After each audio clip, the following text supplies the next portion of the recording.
हवा स्थिर थी, बहुत ज्यादा, जैसे दुनिया सांस रोककर खड़ी हो। प्रथम समय और महाकाल आमने सामने थे। बीच में वीरांश। हट जाओ, प्रथम समय बोला, तुम इस टकराव के लिए नहीं बने। महाकाल ने हंसकर कहा, वह ठीक इसी के लिए बना है। वीरांश ने दोनों की ओर देखा।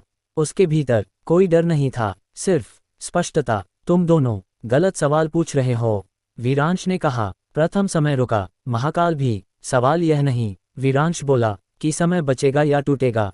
सवाल यह है, क्या इंसान बचेगा? तुम्हें यादें चाहिए, प्रथम समय ने कहा, वरना तुम अधूरे हो। वीरांश ने सिर हिलाया। यादें मुझे, मैं बनाती थीं, पर अब, उसने आगे कहा, मैं उन्हें पकड़कर फैसला नहीं करना चाहता। महाकाल की आंखें चमक उठीं। वीरांश ने हाथ फैलाए। घड़ी निशान धीरे धीरे घुलने लगा। मैं केंद्र नहीं रहूंगा, वीरांश बोला, मैं धुरी नहीं बनूंगा। प्रथम समय चौंका, यह असंभव है। नहीं, वीरांश ने कहा, बस जोखिम भरा है। मैं खुद को विभाजित करूंगा। हवा फट गई। महाकाल की सांस अटक गई।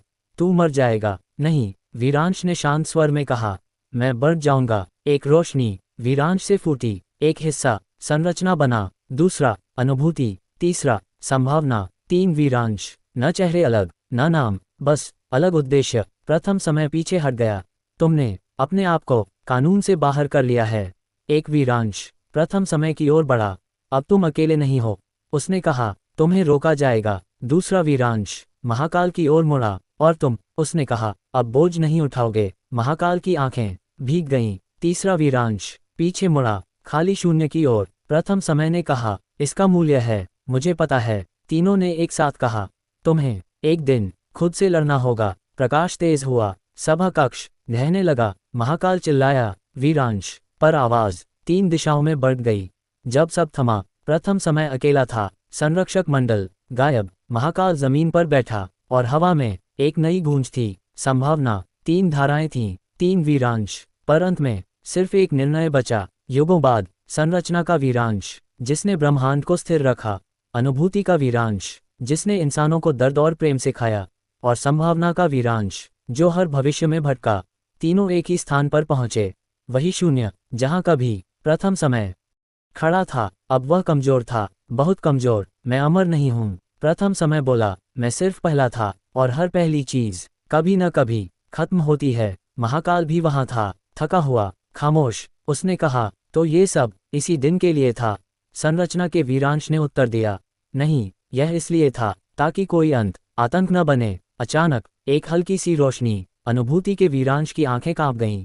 यह रिया पूरी नहीं, सिर्फ एक स्मृति। उसने मुस्कराकर कहा, तुमने मुझे बचाने की कोशिश की थी, इतना ही काफी था। वीरांश झुक गया। पहली बार तीनों हिस्सों में एक ही भावना जागी। प्रथम समय बोला, संतुलन के लिए किसी एक को मिटना होगा। संभावना का वीरांश आगे बढ़ा, तो वही होगा जो सबसे अनिश्चित है। महाकाल चीखा, नहीं, पर देर हो चुकी थी।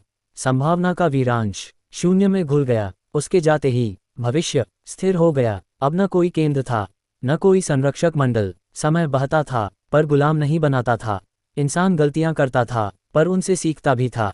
महाकाल अब रक्षक नहीं रहा, वह मार्गदर्शक बन गया। एक साधारण गांव, एक साधारण लड़का। उसकी कलाई पर कोई निशान नहीं, पर उसकी आंखों में चयन की चमक थी। दूर हवा में एक आवाज गूंजी, जब इंसान खुद को चुन ले, तब किसी देवता की जरूरत नहीं रहती।